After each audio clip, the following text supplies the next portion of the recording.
who you are. Well, and of course, don't expect me to remember names. Hold on a second. Camera, yes, wait, before you begin, we Okay. want to have the camera rolling.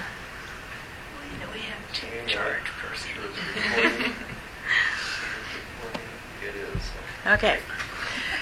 I'd like to welcome everyone this morning, and we're delighted to be able to continue in the tradition of the series, which is we culminate the visit of the distinguished lecturers by convening a panel of our students and giving them an opportunity to interact with the art educators that we have with us today. And we're delighted for the doctors Marjorie and Brent Wilson.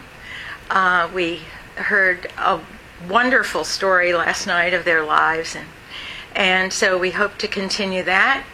We have young people here who are going to, I'm sure, build on our archive of information based on questions that have occurred to them as last night as they were listening to what they had to say.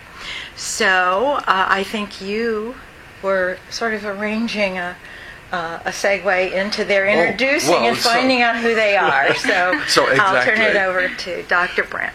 Well, just tell us a tiny bit of your background so we'll know who our questioners are. My name is Laura Thurston. I'm a junior art education and studio art major. Uh-huh. I'm from Oxford, and both my parents So you teach grew here. up here? Yes. And what do your parents do? My father teaches history, Western history, and my mother teaches Russian and Russian literature. Aha. So are you thinking of following in their academic footsteps? Maybe. I think I'd like to teach at the college level, studio art classes and art education classes. Okay. Hi, I'm Marcy Allen. I'm a senior studio art major and art ed major. I'm from Cincinnati. So.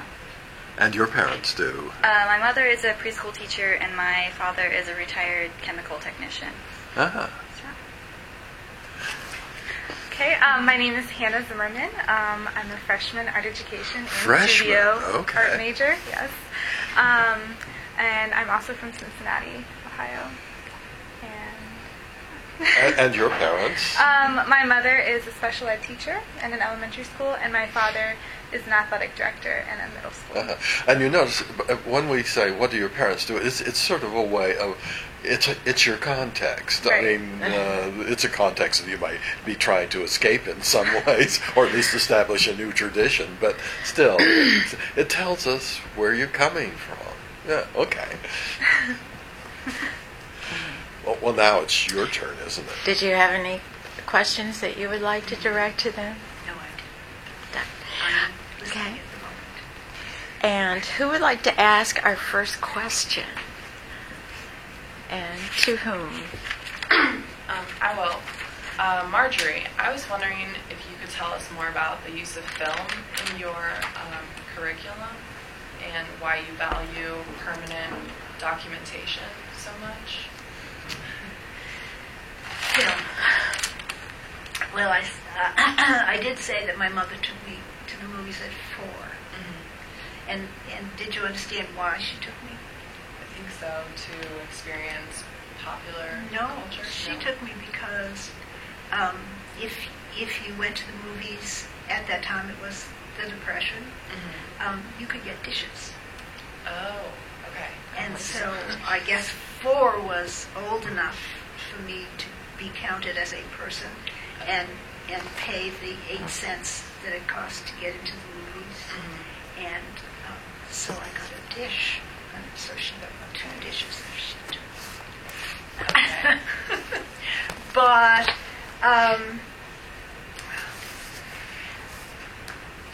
film, of course, and this is something that we practice even today, or I would probably say every night. We probably see a movie every night. Well, almost every night. Not every night. Once in a while we need a break. But it's a critical Wait process. Wait a minute. I'm answering Do you think this is your question? The question was for me.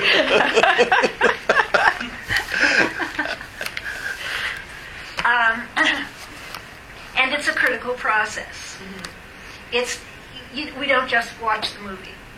We talk about it. We look up. We go to Metacritic.com and we see what the critics have said about it. We sometimes for days talk about the film, and it's so much of our culture that students can get into that, I think, more strongly, more deeply than they can to a work of art. And sometimes it can be the introduction to, okay, now let's look at things that are not so familiar to you and apply those same critical eyes to it. So there were times that we had 20 kids sitting in the living room and watching a film. And so that it became, and this has always been part of my teaching, that it didn't matter where we were. It didn't have to be in the classroom. So everybody would come to the house and watch the film. So it was always what was happening around us was happening at home, and Ralph even talks about coming to the house, where I almost poisoned him. But you never told me that you were allergic to ginger, so I know. So it is my whole dissertation was about that atmosphere, that community of students and teachers, and inside and outside of school, and the important relationships that were formed between you and your students and the other students. Well, what were some of the films that you watched quite consistently with your art methods class people? It's a professional block of 5 art ed courses, and Marge really was at the center of that block with Saturday School and We methods. watched all kinds of But it was things like, We watched Angels in America, okay. and I did that with my honors class as well. But they we were watched films that Magnolia. raised issues That about wrote- society. Yes. And I think there was not much, there was no division between art as in painting, sculpture, and what have you, and film. In fact, you put more emphasis on film as a contemporary art form. And I think, you see, in art education, we say the visual arts, and of course film is visual, but we're not quite sure in the academic setting where does film fit. But you just embraced film as I see it.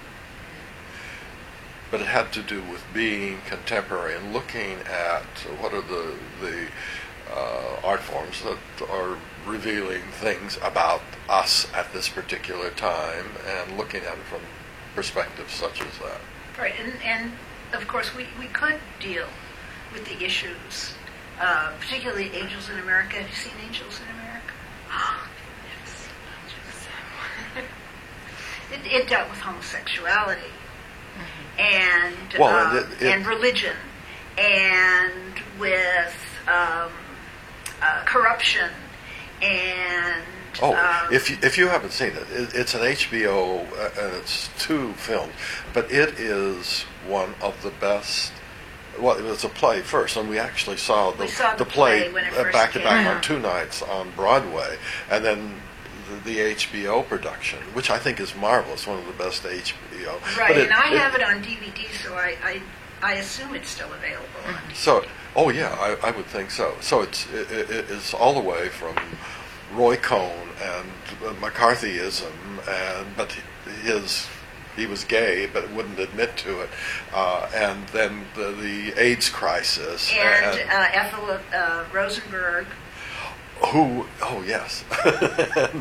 And, so it is still, if you want history, there it is. Did you ever watch Iron Jawed Angels? No. Okay. I don't Should know I? that. Yes, very definitely. Okay. How did you, since film is so important in criticizing or evaluating our culture and history, how do you rein it back and bring fine art into that as well? Like, I know that film is considered fine art in your perspective, but also major works can be very politically charged. So how do you introduce You just that answered idea? your own question. Well, yeah, but Because I was going to say to you, okay, so that if this film were perhaps at the center, where would you go from there? What would you do? Well, I guess I would. Instead of asking me. but you see, with your teaching, But he'll answer any and- question. well, as a person looking in on it, you were continually documenting, but there was almost no line between the film and the performances that Marge didn't have an opportunity to explain at all last night. But each of those student performances, they were documented on film, but they were marvelous performance pieces that raised issues of feminism, Right. gender, all sorts of things. Right. Brett very quickly went through the slides, but there was the one with the jars and then with the apples and the milk. And that was all about feminism and menstruation and things like that. There was another one where I don't know if you could see it very clearly, where the student was breaking her bonds. She was tied up with white torn sheets, and she was breaking bonds. So we had the performances, and then they would video their performances, and then they would create a video, which wasn't just a documentation, but was a video that explained the performance. So her video, which I had the screenshots from, was the performance, and then the text which ran through it, which was the stories of 3 different women who were abused. The one I think at the very beginning that Julie was talking about was one of my students who is now a teacher at Ohio State, and all through the performance there was the voiceover that said, "Have you ever felt invisible?" Repeated over and over and over again. Have you ever felt invisible? And it was taking off from Invisible Man, the novel, and so it's a network of literature, of film, of social issues, and so after the students' performances, then you would spend the rest of the morning or afternoon, whichever it was, with a discussion. It was not a critique as much as a discussion of issues, wasn't it? It was both. But they were real. Sometimes studio critiques are absolutely painful. I hate them. But these was not in that. were dealing with the issues of meaning and all of the things that were raised, and so it was another level of discussion. It was the very discussion that we actually hope that art education centers on, because what Marge was doing is saying, look, these are new art forms that are emerging, and our teachers ought to be using them. But there was always the question of what happens when when new teachers go out and start having students in high school or middle school or elementary school doing performances, and people are, principals and other teachers are going to say that's not art, or the theater teachers are saying that's our territory, and so there's always the question, what happens, because there is a tension between the old and what people expect and what is emerging. So we always wonder what happens when our students go out, and but it was interesting. Well, I never asked Chris if he were teaching performance per se. Well, and this is one of the questions I wondered about. Right. So it's still the question of what happens. There's a kind of critical attitude that's being developed having to do with artworks. And it sort isn't of exposing. Necessarily that I want them to go out and teach performance. Oh, well, I guess I would say, yeah. Sensitizing them to the issues, and it was. It's not about them, or it's not about somebody out there. It's about me. And I think that this is Marge's genius is in getting students in these small settings to sort of come together as a group, bond, and do things that they could not have done individually. I mean, I'm not saying it well, but I can't do this. My best work is probably with individual students who will come to me and, the very thing that you were describing. I sensed immediately what Marge was talking about after the Second World War with the returning veterans who were given the GI Bill. They had come back. Their in droves.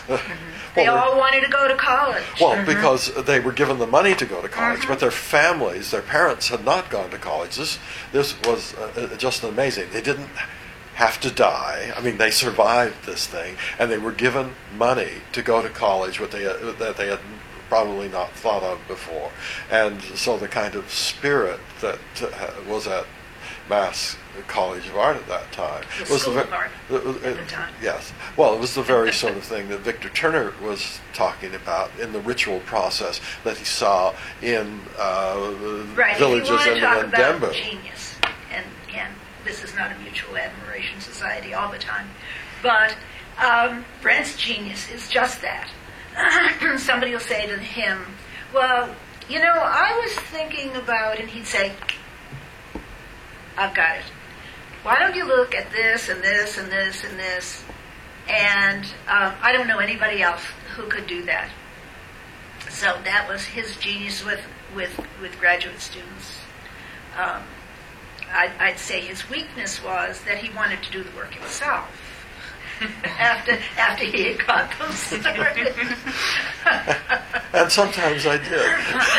Yes, sometimes you did. A couple of Egyptian dissertations. Other times I was taken for a joyous ride, so where the students go beyond the vision of the teacher. And as I said, starting in 4th grade with Tony Knutson, who did a much better horse than I did, even though I was the teacher. And so the best students, and we both have students who have gone way beyond what we were doing. And which is what you want. Yeah, we couldn't be more pleased. Standing on the shoulders of giants. You get a head start. Segueing from that, you taking over your students' work, you mentioned, actually I'm not sure if you mentioned it.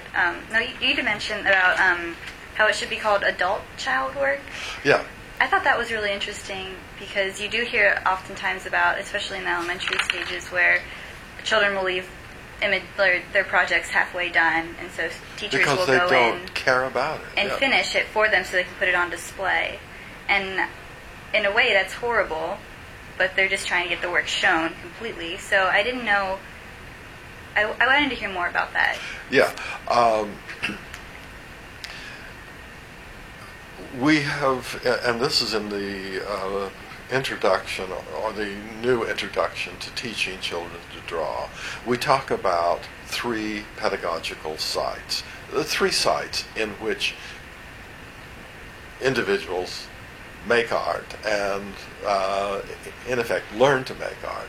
And the first pedagogical site is the self-initiated work of an individual child who sees what other around them, slightly older or adults, are doing, and say, oh, I want to do that. And so, I mean, would kids draw if they didn't know that in this society we draw? And so, because drawing is a social and cultural activity. And so there are kids, and the kids that our first publication, which we didn't know, was in Gifted Child Quarterly, where we published the interviews of the lives of 2 of Marge's students and J.C. Holt's little kid from Iowa that I had started working with. And we were talking about their narrative that was driving their desire to make art and to tell stories. But of course, stories are telling about me in a context and what happens and whether it's good or bad and how do you get out of this. And so it's a kind of concentrated life and how to deal with who I am and how do I deal with what I might confront in my life. And so that is the self-initiated, where I'm doing it because I want to do it. Then we move to the second pedagogical site, which is the one that we know so well. It's the teaching. But when you think about it, there is probably some point at which in either high school or in college or in graduate school working on an MFA where the student really does break away from the teacher and saying, I want whatever you want me to do, I don't care. I'm going to do what I need to do, where the individual becomes an artist in his or her own way. Now, it can actually happen perhaps way down in elementary school, but that would be highly unusual.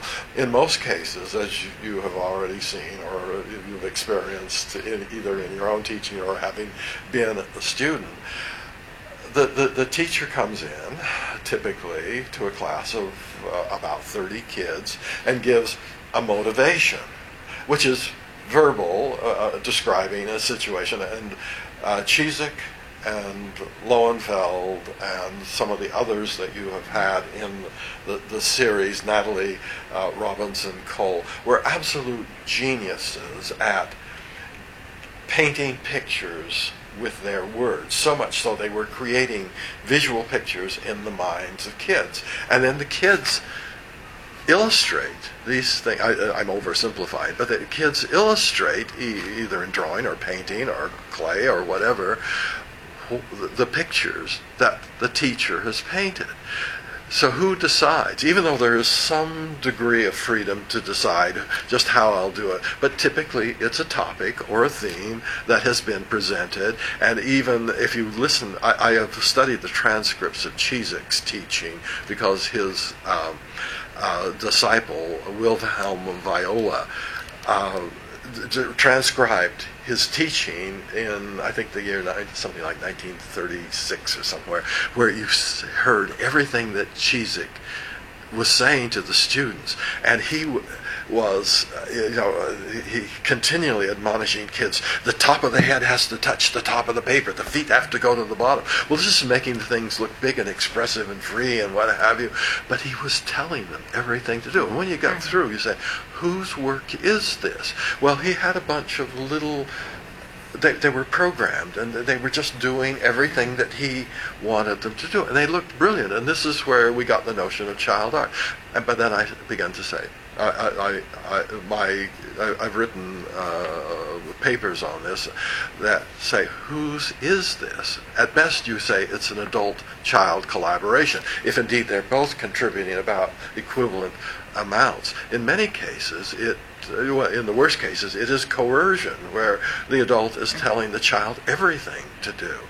Well, even in the best situations, I think all you could claim is that it is some sort of collaboration, and as I want to think, a nice collaboration between the adult and the child. It is work that's produced jointly by the two of them, even though the teacher may never touch it, or in other cases, you said, finishes it for them. And I'm guilty of that, because we want the stuff. Once at Penn State Saturday School, Lowenfeld said to the teachers doing the teaching, "This may be child art, but it's not good child art." In other words, I want it to look spontaneous and free and creative expression and so on. Okay, that's the second side, which is adult-child. And then the third one, which is much more complicated, is where at the edge of schooling you say, "Hey, do you do a lot of that? Could I see some more?" And you get really interested in what the kid is doing, and you become sort of colleagues. Or it was like me when I pointed out that little studio that I had made for myself. I was the only person, faculty or student, who had a studio at Utah State University, because I needed a place to work, and I was doing big things, and so my professors came to me. And it was on my site, you see, and I was doing my things. And one of my professors said to me, this is Harrison Groutage, he said, "Let me tell you what I'm trying to do. We need to do something that really shows this culture in which we're working in." And he began to sketch. "I'm trying to do this and this and this." And it had to do with Mormon rituals in that case. And I said, "What a good idea. That's what I should do in my work." Well, you see, at this point, he was the teacher, but it was we had become colleagues, like two painters talking about what we wanted to do, like Braque and Picasso inventing Cubism, where they were going back and forth between one another's studios. That was a kind of third site where, yes, it was at the edge of schooling. It was in the context of a class that I was taking independent study with him, but it had become something more because we were at the edge, and it was my territory in which he was working. So there was much more. I view the comic markets in Japan as third sight as well. And the third sight is the closest to how you're going to live your life. In fact, the writing I've been doing most recently is, I think the biggest goal for art education is to teach students how to live in the art world. But what art world? And then I begin to say digital art world that has all the components. Ralph and I were talking about this You've gone yesterday. way beyond the answer to Oh, I always do. I'm giving a lecture. Be quiet. I wanted to add something. Well, just keep your mouth closed for a second. So I'm almost finished. Now I don't remember what I was going to say. No, it's look, the digital art world in which I live has all of the components of the New York art world, except I'm a central player in it, where we're writing criticism about one another's works. As I've already published 2 works today online. Marge was saying, "Can't you leave it alone for a day?" But I have an audience out there who's waiting to see what I'm going to do today, and so they will write about it. So here I'm presenting works that have quite literally before the end of the day will be looked at by individuals all the way from architects and professors and graphic designers to school children who are responding to my works. I mean, I am absolutely embedded in an art world that is totally digital. And yet I am doing everything that I want the students in school to do. I want them to know what it is like to live in an art world, and that you don't have to be an artist to live in it. That you, because some of the most interesting stuff that is being done online in this realm I work in is not by trained artists, even though there are architects and designers and what have you, and painters who are on it, but there are also housewives and whomever who have a lot of talent, who are doing amazing things, but we're all sort of equal in this case. It's absolutely, the terrain is leveled, and we can all play an important role, whatever role we wish to play. That's what I want for everybody is to know what it's like to be there, and if you really like it, to live a lot of your life there, or if not, live a little bit of your life there. Your question was a child-adult collaboration, and that's where we went from there. Marge had something she wanted to say, but she's forgotten about it. No, I haven't forgotten about it. An illustration. When I was student teaching, of course, I was much older than everybody else, so I was more aware of what was going on. And the art supervisor in this particular school district that I was student teaching in came once a week to each school. And all of the third graders, say, I think it was every week, it was a different class, would gather in the auditorium, and she would stand up in front. She'd say, okay, today we are going to draw cold trees, because it's winter. So we're going to draw cold trees. Now, what colors are the cold colors? Blue and purple. Right. So we're going to draw blue and purple trees because it's cold. Now, how do you draw a tree? And she would do the tree that a kid would generally draw, which is the lollipop tree with the trunk like that. That's not a tree. And then she would draw. Now you draw, and the branches come up like this, and then the other branches come from the other branches, and that's how you draw a tree. Now, what I want you to do is I want you to take your chalk, and I want you to put the snow on each one of the branches. Well, every single school in that school district had all of those blue and purple trees with the white snow on them in the auditorium just displayed. Why?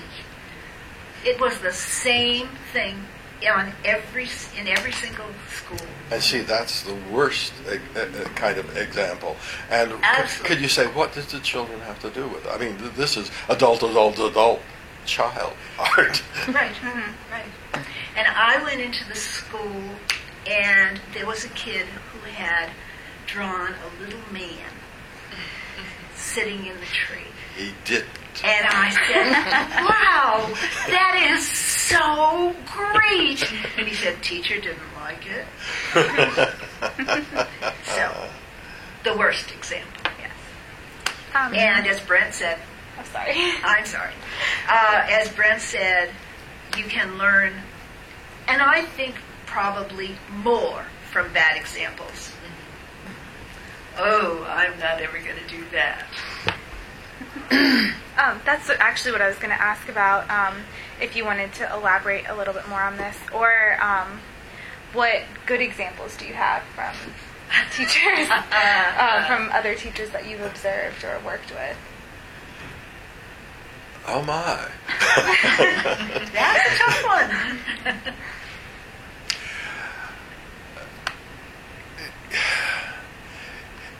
I don't know where to start.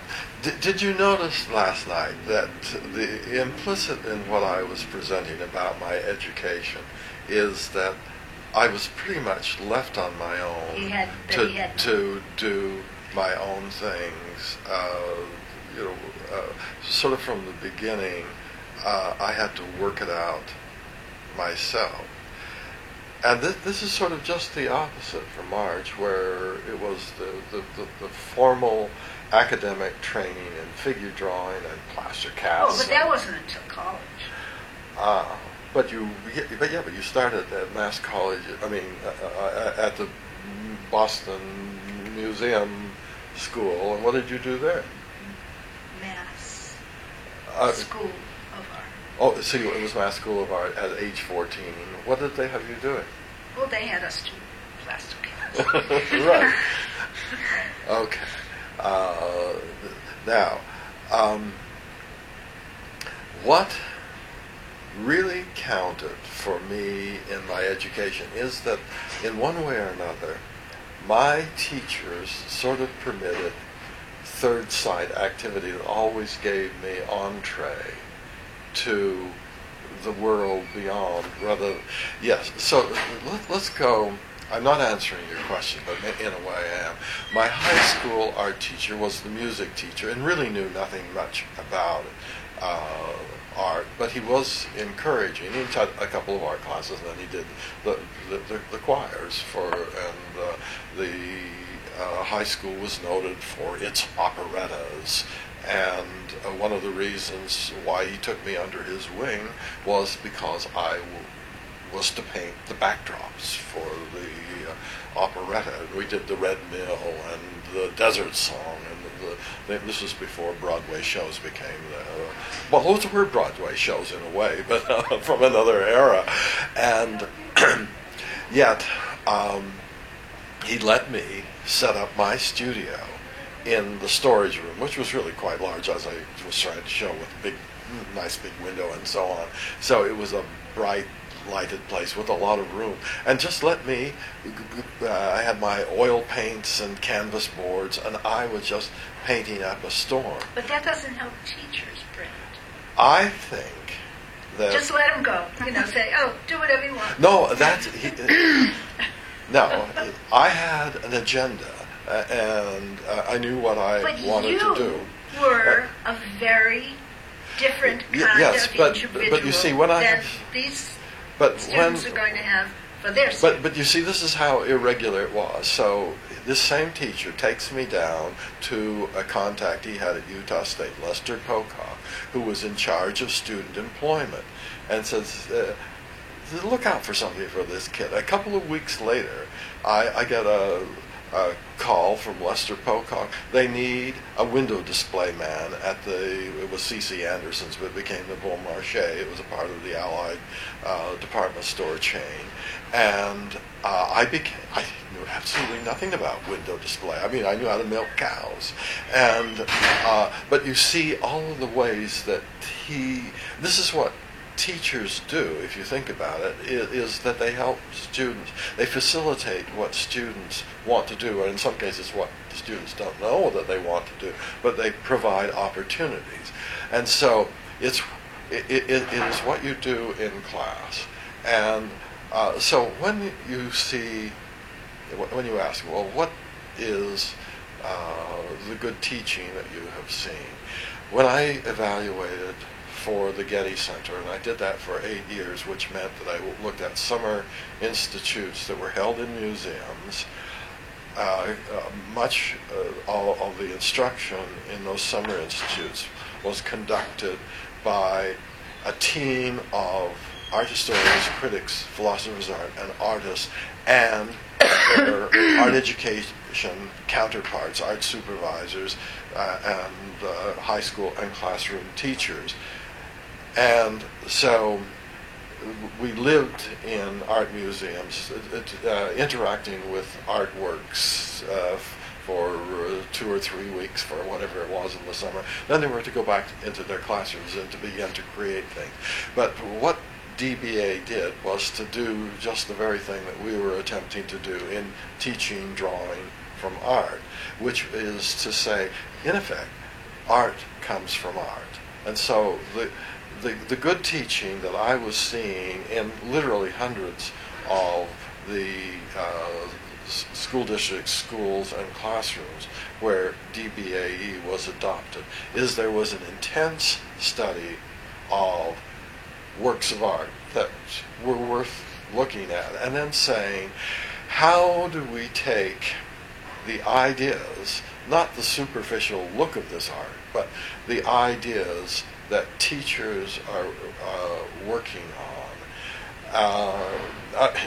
that artists are working on, and apply it, take it from that time and that place to our time and our place, and are the similar kinds of issues. So in Picasso's Guernica, you might look at the mother who is holding this dead child who has been hit by shrapnel.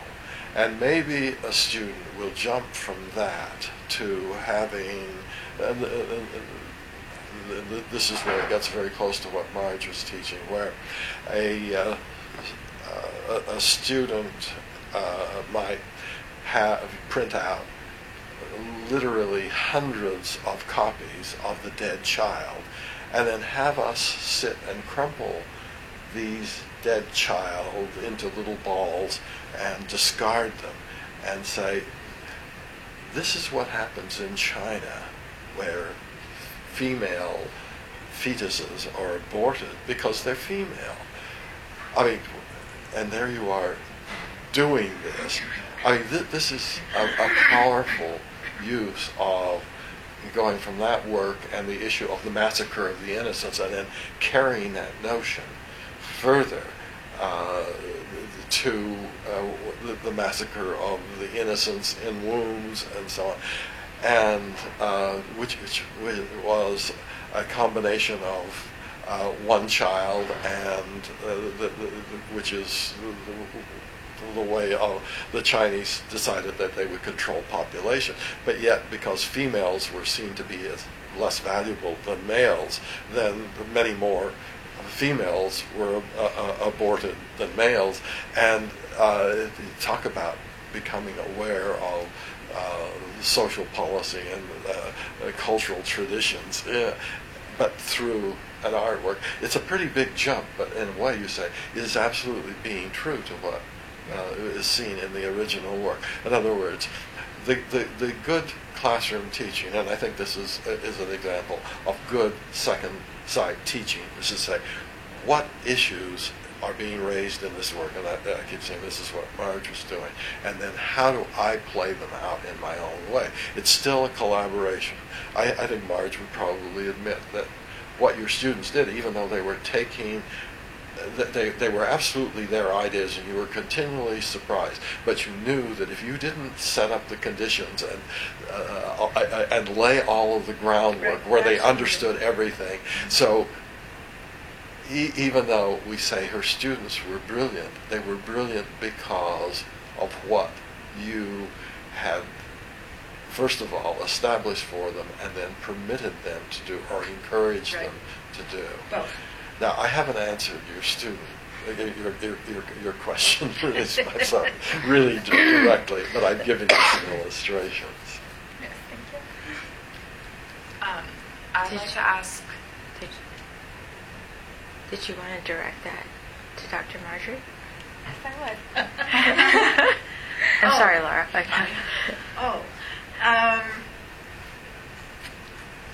Good teachers.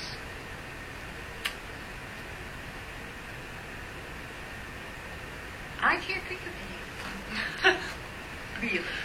Okay.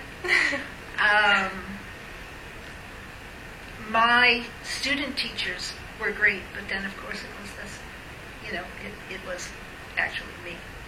So, I guess you've got to be a good teacher in order to create. But look, the adult, the teacher-student collaboration is not a bad thing.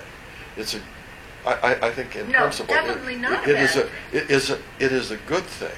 But what we want to do is to look at the degree of collaboration and the degrees of freedom that the students have, as opposed to, I'm looking at a continuum, the greatest degrees of freedom for a student to function within the kinds of parameters that have been set by the student.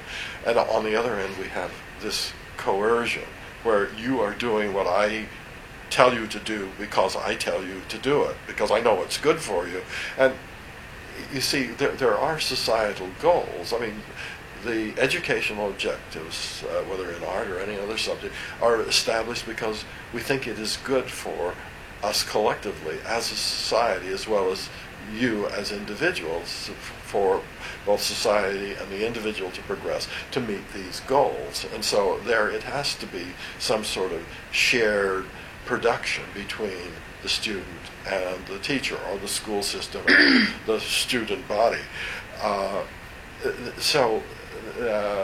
As we talk about first sight and third sight, we say second sight is tremendously important, and it's the third sight sort of exists because there is a first and a second sight, but it is that third sight that is the nicest, provides the greatest number of transitions between the school content and what we want students to do for the rest of their lives. How do you live your life? And it is, so we need to pay a great deal more attention to the transitions.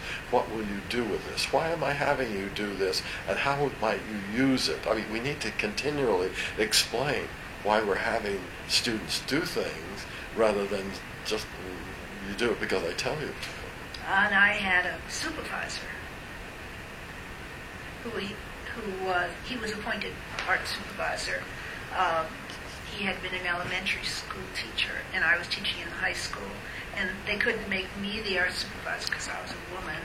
So we had this guy come up from the elementary school. Kids would say to him, well, why are we doing that? And high school, he said to them, because I said so. And I was appalled. I mean, maybe he could say that to his elementary school. He shouldn't have. But it would have been more appropriate. But to say to high school students, because I said so, and they wanted to know why they were doing that particular thing, and they should know why they were doing that particular thing. And one of the slides that he went over quickly last night was a Saturday morning art school project where the kids had walked into the room. And I had my students working all night to set up the room for the next morning for the Saturday school. And they came in, everything in the room was wrapped. The chairs were wrapped, the table was wrapped, there were odd packages wrapped all over the room. And the kids would walk in and they would go, you know. So immediately they were into the lesson. And they would sit down and what would be the first question that you as a teacher would ask? Because you have to ask the kids a question to start with. To begin the lesson, what would you ask them? Why is everything wrapped? No. That's what the kids asked. Oh, well, what did the okay. What did the teachers ask? Why would somebody wrap something? Mm-hmm. It was a Christo lesson, of course. And they wrapped the Nittany Lion. Maybe the Nittany Lion. I saw. And they had the newspaper and the television people out there, and it was a big thing. But the kids didn't think it was just fun. They knew why they were wrapping the Nittany Lion. Why were they wrapping the Nittany Lion? Because there wasn't enough attention paid to the Nittany Lion. They had to make it important. Well, it was seeing the Nittany Lion, and you, and you have to obscure it to see it. And at the end of the lesson, the kids got a little pamphlet with pictures and a piece of the pink fabric that it was wrapped with, and a piece of the cord, just as Christo did those things. The only thing that was missing was Christo's sketches. Well, we couldn't get Christo there, so. Can you tell us more about your process of deconstructing kimonos? Oh, that's easy. You just take them apart. Go like this very, very meticulously, stitch by stitch by stitch, because some of them are very old. Mm-hmm. And if you do it a little bit hard, then you get a little hole. And then you can't use the fabric. How do you decide which portions of the kimono to use? Well, kimonos are made of a bolt of fabric that's 14.2 inches wide. So put this together with the seams, it's 14.2 inches wide. And they use the entire bolt. So if the kimono is made in a particular way, I can deconstruct it and have a bolt. So I don't decide. Okay. I can use any piece of it. Okay. Except where I've gotten a hole or where they've cut a little mark. Sometimes they'll split it in half, and I generally can't use those pieces unless he says, "Oh, I want a scarf, and I don't care how narrow it is." And probably every bolt that I get and every kimono I get, he says, "I want one of those." Well, not the ones that are pink with flowers. When do I ever get pink with flowers? No, there are some that are very feminine. The one you were wearing last night, I wouldn't wear. Right. I don't know why. It would have been really cool. But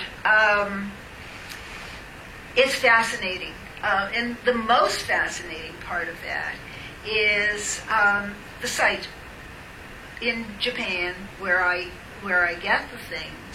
And they have photographs. And their photographs are generally, Brent talked about over-interpretation, under-interpretation. They're generally under-interpretations. Well, they're under-approximated. Approximated. So I never know what I'm getting. I just know approximately what I'm getting. And these packages come from Japan. The post office is very funny because they'll say, "Hi, Marge, another package." It is, because I have to sign for it because it comes express from Japan. And I'm surprised. And it's fantastic because I go, "Wow, I've never seen anything like that before in my life." And we just got 2 bolts before I left and brought them downstairs, and I said, "See, look." And he said, "Wow, that's really good." And it looked terrible in the photograph, but I had an idea of what it would probably be, and it was well, beautiful. one of the most subtle. It was a kind of mauve and it was kind of yellow-green or something. I mean, it was absolutely subtle. But part of the joy is simply the Japanese textile designers. There's nothing like them. I mean, you look at this and the contrasts in that one piece, and it is just so amazing. And this is shibori. So that what they do is these little pieces here that are raised. Why don't you take it off? That's all. That's all tied with these little knots. It's tie-dye. But so it's tied here and here and here and here. When I got the fabric, it was much more crinkly. And it was all crinkly. Well, you can't sew it that way, especially since the edges. So I had to iron it, and I hate doing that because it's the crinkly that makes it so unique. And so each one of these is tied. So it's a little knot that resists, You see? that makes it resist the You fabric, see, feel it. the dye. Oh, wow. I didn't realize. And so, but this is a And- pretty good example. So you get the texture of the cloth, you get the shibori with the black and white, but a kind of linear pattern, and then you get these patches of the light crimson or whatever it is, and then more shibori, and so just look at the variety that you get. And like every week, practically, you're getting a new shipment that she's very carefully gone through hundreds of examples to pick out the 2 or 3 that she wants, whether it's an old kimono or a bolt, and so it's a continual delivery of aesthetic joy. And there are 3 ways that I get them. One is the complete kimono, which is sewed meticulously with little teeny stitches. Yeah. It'll take me a day just sitting there and taking out the stitches and then taking a tweezer and pulling out the And threads. some of them, the old ones, are hand sewn, among Right. other things. So. And they have linings. And sometimes the lining is completely sewn in. And those are awful. But the second kind is called karanui, which is simply basted. So it's been cut and basted in the shape of the kimono for display, so that somebody walking into a shop will be able to say, oh, that's what, when I buy this bolt, that's what the kimono is going to look like. Those are really easy to take apart. You just take the string, the one end of the sewing and go like that, and it comes out. And very often I can then lay out the lengths of fabric on the floor from one end of my living room to the other, and have that complete. So that's the next desirable thing. The most desirable is the bolt. Yeah. And then you don't have to decide anything. Kimonos, of course, come in different lengths. So there's a karanui, and if the bolt is made for a karanui, you get much less fabric than if it were made for a kimono. And then there are different kinds of kimono. So there's the furosodi, which is the one that's worn by unmarried women, and it has the very long, flowing sleeves, like John Singer Sargent's painting of women in kimonos. But when they're married, for some reason, they have to cut the sleeves off. And I don't ever understand what that's about. I guess they're not supposed to be flamboyant. I would assume that's what it is. And so I get less fabric from the ones that are not furosodi. And then there are kimonos that are simply all black and only pattern on the bottom. And I've done those, but it's very difficult to get, many scarves out of that. So I tried to figure how many scarves I can get out of these things. But as Brent was saying earlier to Jean, I guess, some of these kimonos sell for thousands and thousands of dollars. Yeah. And I like have 25 and 50,000, because of the how rare the textile is. And I have on my wall, because that's what I have decorating my walls, is kimonos. I have a beautiful, beautiful kimono that's called a dunuki, which is an undergarment and had a matching kimono, but I assume that was for very rich people. So the dunuki itself is exquisite. And the fabric is like a woodblock print. Oh, wow. And it is absolutely magnificent. And then it has kind of a deep blue-gray for the rest of the kimono. And on the bottom of it, there are birds that have embroidery on their heads, just little pieces of embroidery, and pine trees with pine cones that have the embroidery. I paid $78 for it. It is magnificent.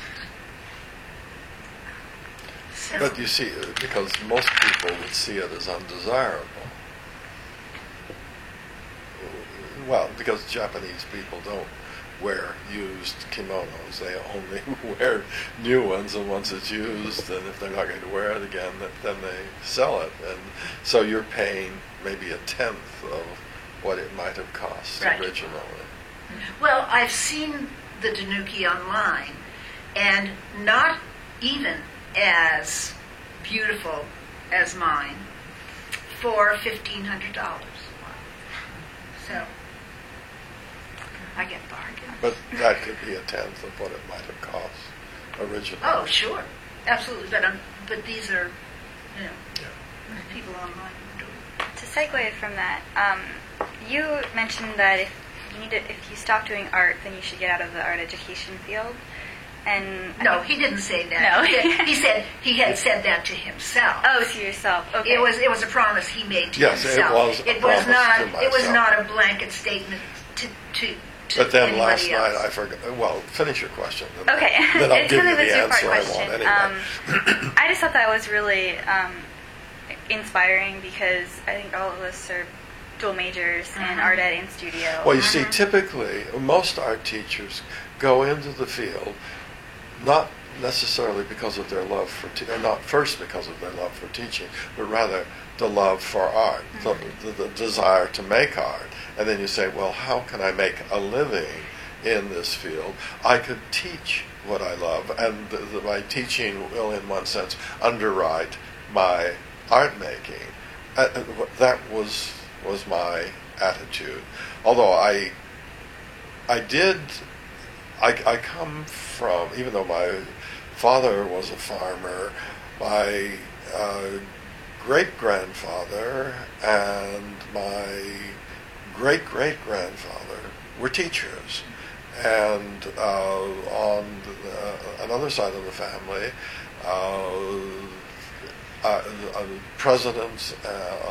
two presidents of Harvard University. I mean, going some way back.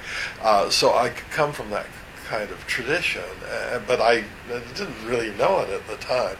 So it was the motivation to make art.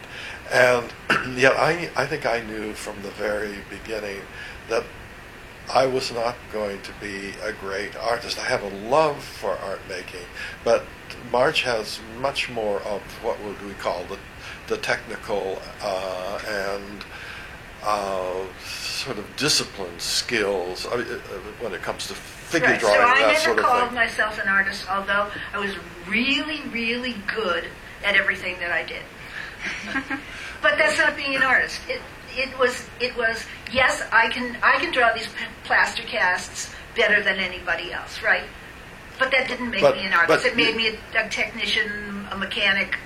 Well, you had one teacher and said, so you can do that. What are you going to do with it? But you didn't have a vision of what Right. to do with it beyond. Right. So you did portraits and didn't figure know. drawings and so on. But see, with my training, I didn't know that art was about ideas. But you see, with my lack of training, complete lack of training, it was, well, what is this about? What does it mean? And of course, that was the thing that always fascinated me. So it was a desire, first of all, simply the joy of making things, and to in one sense, the more I can make, the more I possess in the sense of ideas and the things that I have created.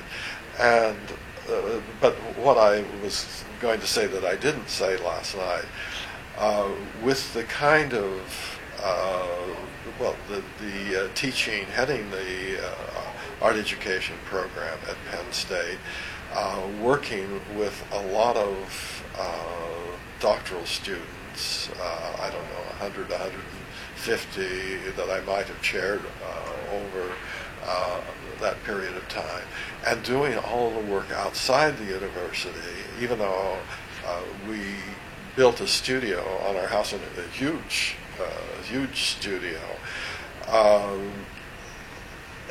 I was often away from my studio and just not having an opportunity to work. So what I was going to say last night was that much of my work is in the journals. This is number 87, and I started them in 1979. In fact, you saw the first full-blown, a couple of pages from the Egyptian Journal, where I really began to write poems and the images that were capturing what I was encountering every day, my experiences mainly in Cairo. And so these journals are absolutely filled with images of things that I want to create. So this is a really bad image of my great-grandmother who was a visionary, had visions of traveling to the spirit world with her dead mother. And I mean, I have done a portfolio and then a published artist book on just one of her visions. And yet I'm planning still, if I should live another 9 or so lives, to do a whole series of Larona's visions. And so this was a plan for it, which I pretty much already gone beyond. But I have concluded that probably my life's work in producing images is actually in these 87 journals. I showed the one from the Japanese journal. The whole journal is like that one page that I showed with the Max Ernst and manga images interspersed on gold background on a handmade Nepal paper, but stitched like this book, so they open flat. And so what I have to do, I don't know yet whether the journals will go to Penn State or Utah State University. Utah State University would like to have them, and yet I still think that probably Penn State would be the better place because that's where I spent much of my career, and that's where my collections of children's drawings and our collections of children's story drawings are in the archives. So I have to make that decision. This is not a very good example, but what you see here, I was at the... Show them. Don't just sit there. Well, you can't see upside down. You can take off the scarf, pass that around. Pass it around. But you don't have to describe everything in it, just pass it around. Okay, but I'm telling you, so this tells you that I was at the Pace Gallery looking at the Jim Dine exhibition and making a brief little criticism of his heart paintings, and then encountering another painting in another gallery and so on. So it is a record. Oh, take that. But in this case, it is a transformed book. It's Ellen Gallagher's a book of her works, which he has destroyed, but I have another one, a pristine book that if I don't want to destroy, I will have it. So here is Andy Warhol, the exhibition that Marge and I saw a couple of weeks ago. This is the movie with Kiss. But if you look at others, before we get through, there will be, this is a dream that I was telling Ralph about, that we had a tsunami in Nyack. And, I mean, it was one wave of tsunami after another that covered pages of my my journal. So, yes, so that's today, and some of your questions, they're not our answers, but your questions. I have a question. Give you time with this. We have time for one very short one. And then if you ask him a question, it's not a very short answer. Well, it can be short questions with long answers. I guess this can go to either one of you, but the idea of you carrying around these like portable sketchbooks, it's very, it's something that you take with you wherever you go. So either like, what ideas have you always carried with you throughout your life, or what essentially words of wisdom do you have for us as we become these teachers, the next generation of teachers? Mm-hmm. What ideas have I always carried around? Ask him that one, because he's the one who carries around the ideas, and I think that that I can't point to any one thing. Well, so my quick answer to what you're saying is, in one sense, what we have been saying all along, and that is that we want you to be creators of ideas. In other words, no, this is me. This isn't Marge. When you leave this world, I want you to leave a record. a record of artworks, a record of writing, a record of thinking, a record that is played out in the lives of your students, where they are carrying on and creating more ideas. In other words, what's important is the expansion of human intellect, information, ideas, knowledge, caring, all of those good things. The expansion of good in the form of knowledge and good works. That's what I want for you. But I see artworks as playing an important part of the role. And the artworks, the visual realm adds something to humankind. I mean, the visual works add something to humankind. And I want there to be a greater accumulation of that. I mean, we look at the great artists and we say they have contributed immensely to our notions of what it means to be human as the human race and as individuals. And I want to expand that. I want you to expand that. Get out there and do it. Well, the only thing that, to follow up on my saying that I could do all that stuff very well, but that I really never knew, was never taught, that art was about ideas. My first art history class was strictly history. It was that old stuff out there, and it was taught by a woman who thought she was a reincarnation of the Princess Nefertiti.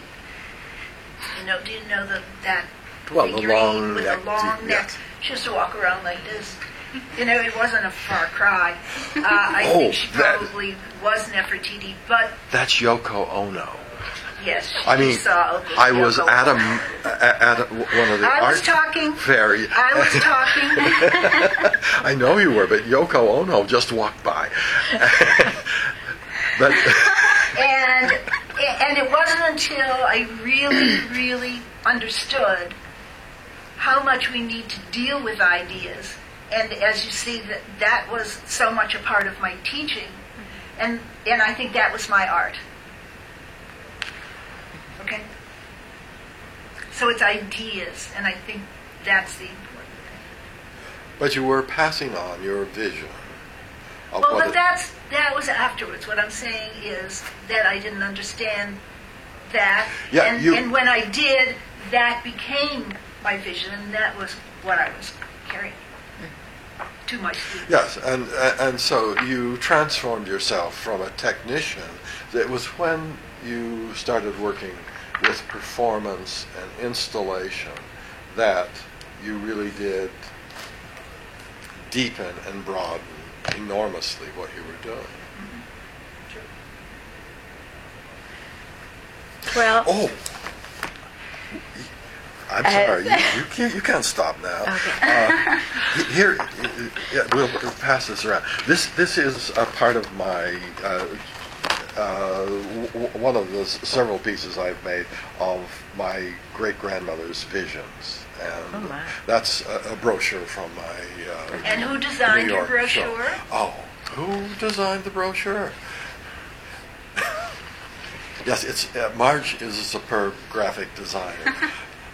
Although as we were doing the slides, we would never be able to design. I mean, for the piece last night, I was continuing to say, no, move it up, and we had such different notions of where the things ought to settle, because that's all I do all day is move things around, make them bigger and smaller as I'm making digital collages, and so I'm creating 6 pieces a day or what have you, and so I have gotten my abilities to design have just Nobody said exploded. it's good, though. I think they're much better than yours. Well, I'm sorry. you were going to stop it. for the sake of the record, all good things have to come to an end. Fortunately, on our side of it, they don't have to come to an end, because we can continue our discussion over our lunch. But for the archive, again, I would, on behalf of the art department and the John A. and Betty J. Michael autobiographical series in art education, and this year's distinguished lecturers, the doctors Marjorie and Brent Wilson, again, we thank you so much for your careful reflections and how those came together about the idea and the story and the other things and the titles that we give ourselves and the things that we worry about actually are in service of continuing that idea of the profound functioning of humanity, both individually and collectively. So, with that, and we would also like to thank Dr. Ralph Rumpft, who has been our producer and videographer. And so thank you very much. And that concludes. And do we adjourn sine die?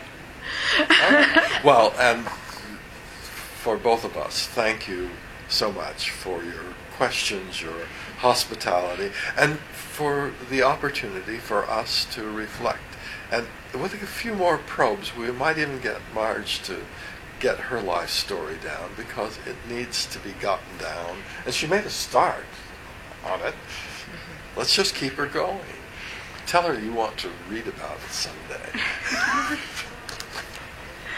Thanks. Thank you. Thank you. Thank you. Turn on And that camera. now we get to go to continue our discussion. Yes. Some pictures of the group. Could we do that just We sure can. if that's possible? Surely can. You know, be nice. Would you, Marcy, would you? Take them off the table. We're anti-beverage. You know, I know. if they were, I'm if with they you. were some lovely crystal, Right. which we should have looked into next time. That goes in the.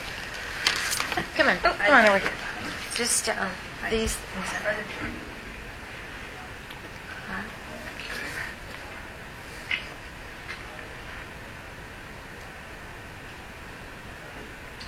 Memory card error.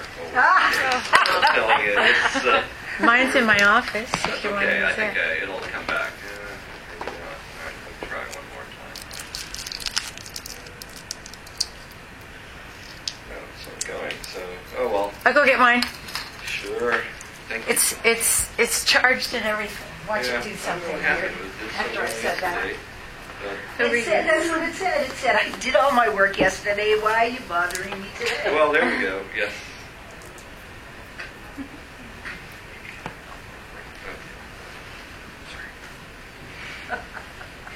Technology.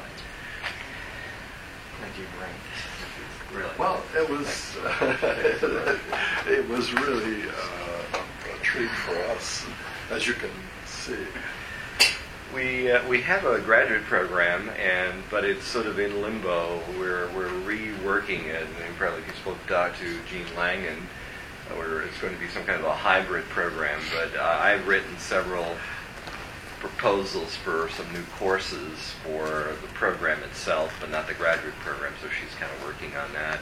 And we had a very vital graduate program. We had Kristen Morris, who was A in little it. souvenir. Go to Penn State, this is the place. Study with Brent Great. and Right, Marge. you did that. And she was here. She got her interest. I showed her your research structure and anti. She was very impressed with that. And then Brent's work. And she's, I like to go. I said, you got to go to Penn State. OSU is fine, but I said, if you want a real, So now she's at OSU. she is, yeah. She's just a couple of years ago, got a full professor at the main campus, and she was also head of the cultural. There was a kind of an Appalachian cultural center there, remember. museum. I mean, but I knew she was going because she had the drive. You're and- talking about Christine yes, Valentin Morris. yes, right. When she came in with her blue cowboy boots, that was. Yes, right, right. Wow, we knew she And was feathers she was in her Penn State boy. hair. Yes. She was real. She was And feisty. She's one of the feistiest women I know. And she slept with Elvis. Elvis. I didn't know that. Well, she doesn't keep it a secret, Okay. so that's why. I it's don't not know. good. Wait till I see her. You didn't either. I mean, okay. But she and I. That's on the record. Oh, no. That's interesting. Well, I don't know why I have all this stuff up here in the way of menu. But I mean, that was enough to get her into Penn State. Except we didn't know that until after. She didn't tell you. It was one of those parties that we had This where is high. everybody, Okay. writes something on a piece of And I have paper, this as well. and then you have to guess who it was. Yeah, I don't know anything Here about is that, my but son I'll, with the- It's a point and shoot. Okay. All right. You could maybe shoot us. Okay, I will do that. I'll So we'll use make this sure that camera we have. and we'll. Nice thing. Try again. Yes. Okay. That's why it was Put a that back in my of the lap phone, and- or- Oh, yeah. I just took one picture, but your head was down to it, so I didn't want to. Prayerful manner. Okay, that's great. That's wonderful. Good shot of you, Great. Marge. Very nice. You can send us the picture. I'm taking We- one on yes, the yes. iPhone. Thank you. You only took one? Two. Oh, good. That's okay. The hard part's getting there. Okay.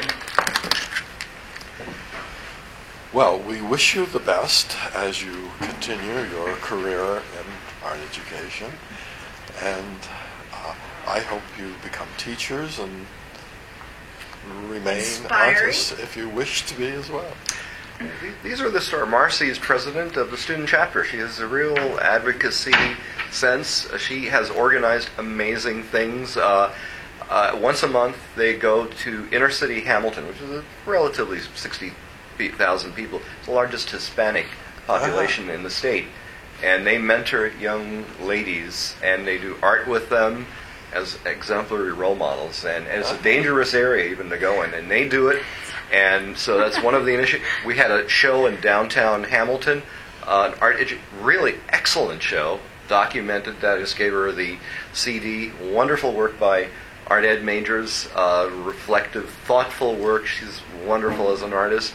You had a piece in there, right, Laura? Did you? Okay, all right, not this time around. Next time, and we. Well, no, I'm. This is a natural development. Marcy is a senior. These guys are kind of in between, freshmen and sophomores. So they're working on it, and they're smart. And so, this is the kind of great leadership that we have here.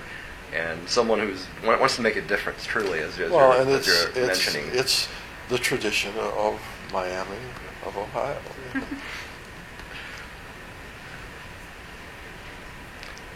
Just keep talking. Doing a video? A video? Actually, I was for a while. And as you know, Marcy's a high def. Whoa. Julie is the tech person in art. She knows everything. She has an iPad, and man, she just lets things, moves things. And she asked me, and I'm an IBM person, and I have very limited repertoire. There we go. See, I get booed all the time. So, I just. IBM, no, what's that? I can tell you what BM is. That's what I did in my kindergarten drawing of my Didi doll. I love that. I'd forgotten all about Didi dolls. It was like, wow. And what was the other one? There was Tiny Tears. Right. Tiny Tears cried. Yes, but Actually Didi dolls. cried. Didi dolls did something else. Let me give you your seat back there. I'm not sure I was ever permitted a Didi doll. I think I had a version of that. No, my dad would have done. Yeah, but that was, that was so mean to do that to a 4-year-old kid. Okay, coloring the whole rest of the background in the I know, yellow that's- brown.